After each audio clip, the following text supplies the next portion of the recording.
datang di channel saya. Jangan lupa like and subscribe.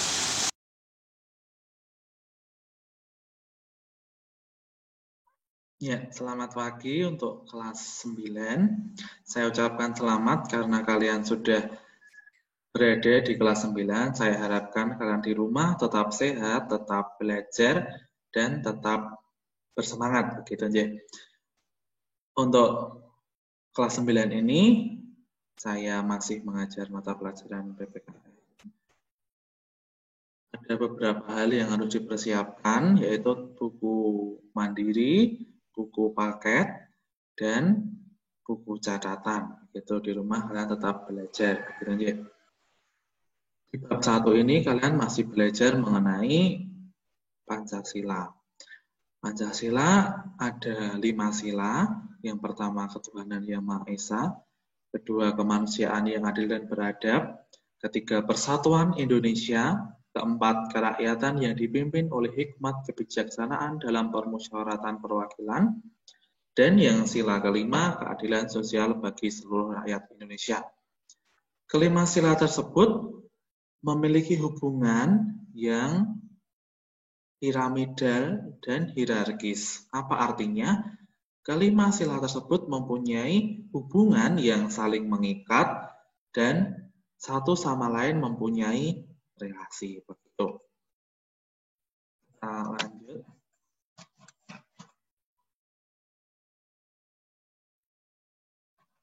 Lanjut ya. Untuk materinya, di dalam bab 1 ini kita akan bahas mengenai dinamika perkembangan Pancasila sebagai dasar negara Indonesia, mulai dari zaman Orde Baru, Orde Lama, Orde Baru, Orde Reformasi. Jadi Pancasila mengalami beberapa perkembangan di dalam masa-masa di Indonesia. Bab 1 berjudul Dinamika Perwujudan Pancasila sebagai Dasar Negara. Ada beberapa tujuan pembelajaran bisa kalian perhatikan di tayangan. Saya tidak akan membahasnya karena ada di dalam buku.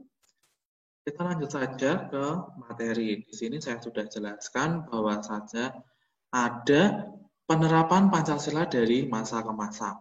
Yang pertama adalah pada masa awal kemerdekaan. Pada masa awal kemerdekaan ini sekitar tahun 1945 sampai 1950. Pancasila jelas mendapat banyak tantangan dari berbagai pihak, seperti Belanda. Belanda pada saat itu karena dia berada atau merasa sebagai pemenang perang, maka berhak untuk mendapatkan Indonesia kembali. Tetapi oleh bangsa Indonesia, berkat perjuangan para tokoh-tokoh yang berjuang di dalamnya, maka berhasil untuk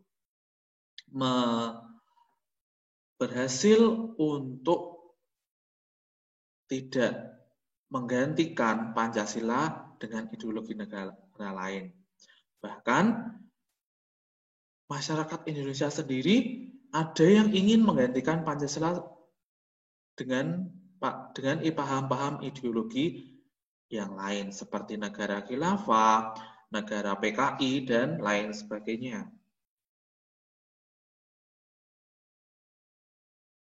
Contoh-contoh upaya pemberontakan yang ada di Indonesia yang dilakukan oleh beberapa warga negara Indonesia, yang pertama adalah pemberontakan PKI. Apa itu PKI? PKI itu adalah Partai Komunis Indonesia.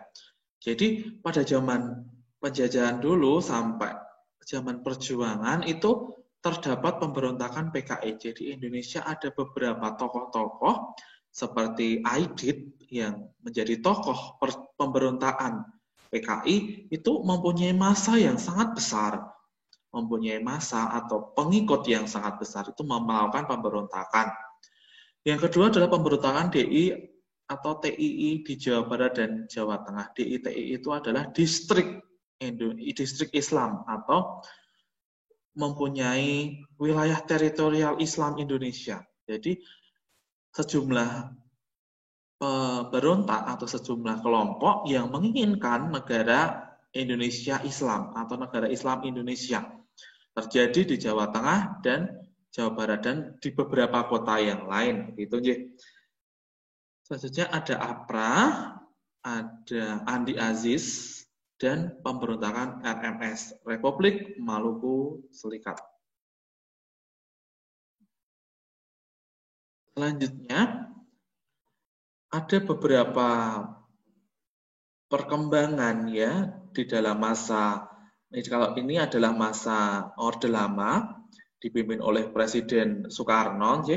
Presiden Soekarno ini karena ada beberapa seperti perundingan-perundingan yang mengharuskan Pancasila harus digantikan ataupun harus berkolaborasi dengan paham-paham lain.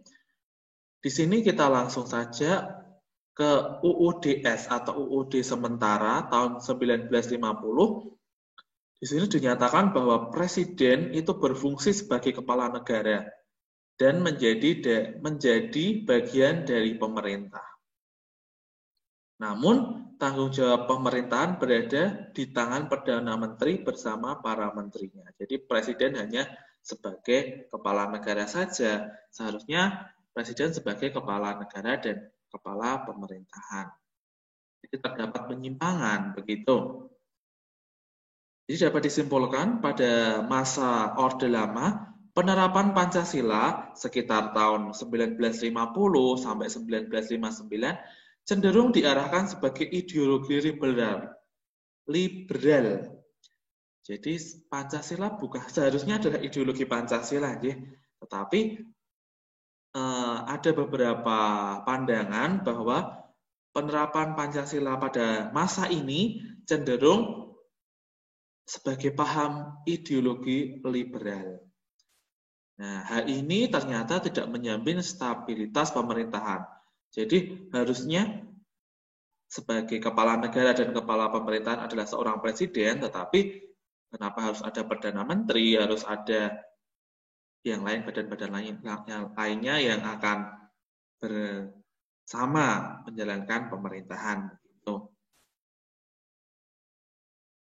Selanjutnya, pada tahun 1955 ada pelaksanaan pemilu oleh rakyat secara langsung sebagai wujud dari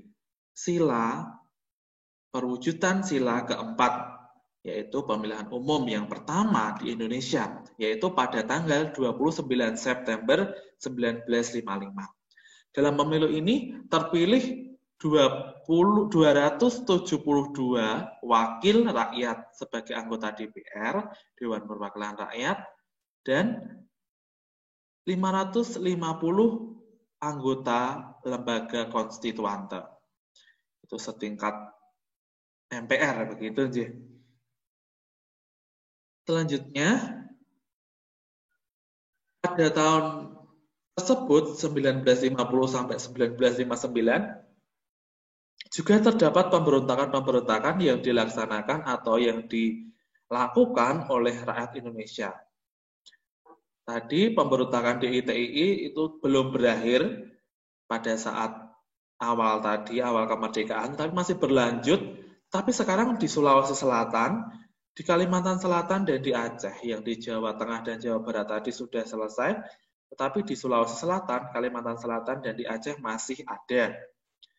Ada pemberontakan PRRI dan pemberontakan Barmesta. Selanjutnya, sebagian pihak menyebut pada tahun 1966 ini sebagai demokrasi terpimpin. Pada masa ini, demokrasi dianggap tidak berada di kekuasaan rakyat, sebagai diamanatkan nilai-nilai Pancasila, namun berada pada kekuasaan seorang presiden. Jadi pada tahun ini disebutkan sebagai pelaksanaan demokrasi terpimpin. Kenapa seperti itu? Cenderung kekuasaan oleh presiden. Jadi ada beberapa warga masyarakat, rakyat yang menganggap seperti itu. Maka pada tahun 1965 terjadi pemberontakan PKI atau biasa kalian kenal dengan G30S PKI, Kenapa G30 SPKI? Karena pada tanggal 30 September PKI melakukan pemberontakan. PKI berusaha merebut kekuasaan disertai pembunuhan oleh 6 perwira tinggi dan seorang ajudan Jenderal A.H. Nasution. Jadi pada saat itu terjadi pemberontakan yang sangat mengerikan ya. Jadi dan diperingati juga sebagai Hari Kesaktian Pancasila pada tanggal 1 Oktober. Selanjutnya, pada tanggal 12 Januari 1966, terjadi demonstrasi mahasiswa dan rakyat yang menyampaikan beberapa tuntutan yang dikenal sebagai 3 tuntutan hati nurani rakyat atau disingkat Tritora. Apa isi Tritora? Yang pertama adalah bubarkan PKI beserta ormas-ormasnya, karena pada waktu itu beberapa anggota PKI sering meresahkan warga, maka warga Indonesia menuntut untuk membubarkan PKI begitu. Yang kedua, membubarkan kabinet Dwikora dari unsur-unsur PKI. Jadi PKI itu tidak hanya ada di golongan rakyat, tetapi sudah ada di kabinet, sudah ada di DPR dan lembaga konstituante. Dan yang ketiga adalah menurunkan harga, turunkan harga. Ada tuntutan rakyat untuk menurunkan harga. Jadi pada saat itu harga-harga sangat melambung tinggi.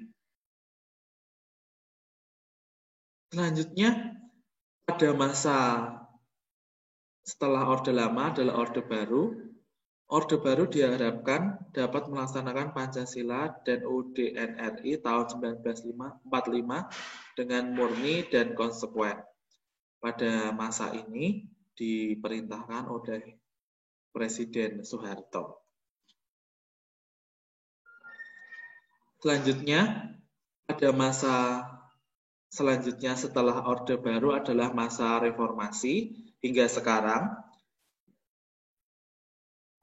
yaitu kemunduran ekonomi di Indonesia diduga karena penyelewengan terhadap Pancasila, membuat mahasiswa dan masyarakat melakukan demonstrasi menuntut turunnya Presiden Soeharto. Begitu. Jadi ada demonstrasi untuk menurunkan presiden. Begitu.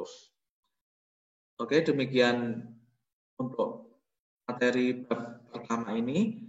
Dan tetap sehat dan tetap belajar di rumah. Sampai jumpa untuk pertemuan